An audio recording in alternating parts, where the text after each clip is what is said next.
Natasha nhớ boni gray mà chỉ qua cách thật qua nhớ yêu crony mông nhớ không khăng tình mông mặc cắt lên mà chỉ qua kim tên sẽ cứ thả ngài si qua na rằng là cầm trái nhịp rực ai nhớ con nhong nhong sẽ lúc con nỉ nhong xa xa bóng khứ ai bài xin chi ai xuân cho ai nhé không ngay cha có đại anh na dân lì ta tốt ngay lưu khang ngay trên cột na bài xin chi ai ngài xuân cho ai yo yo về tăng đi ai nghe kể lại nhé bắt công lấy mong lòng à I love me sai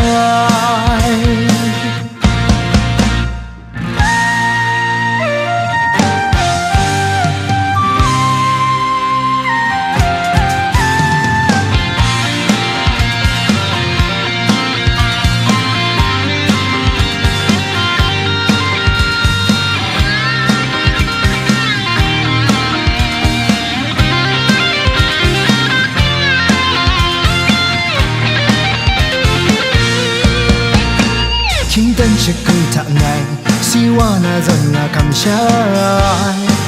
nhật rực ai nhé ăn con nhong nhong sân lúc con nỉ nhong xa xa mong khứ ai nhé ăn sắc không ngày làm covid anh na dần lì tha go mày sống mai mày xóa ra đi cày tha ta mới sai ông thế cả rai ạ chế du phê nó còn ra mày xin chi ai sống cho ai yo nhé không ngay cha go đại anh na dân lì ta tốt ngay lưu khang ngay trên cột na mày xin chi ai ngài sống cho ai yo về tăng đi ai nghe kể lại nhé bắt công lấy mong lòng à I love me sai sama ning lu nằm trên mông phan lu nai đít mày có chi ai mày xin chi ai xuân cho ai yo yeah không ngay cha có đại anh na dân lì ta tốt ngay lưu khang ngay trước cột na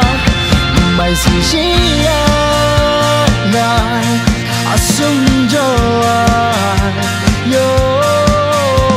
dòng phải tăng đi ai nhẹ kêu lại nhé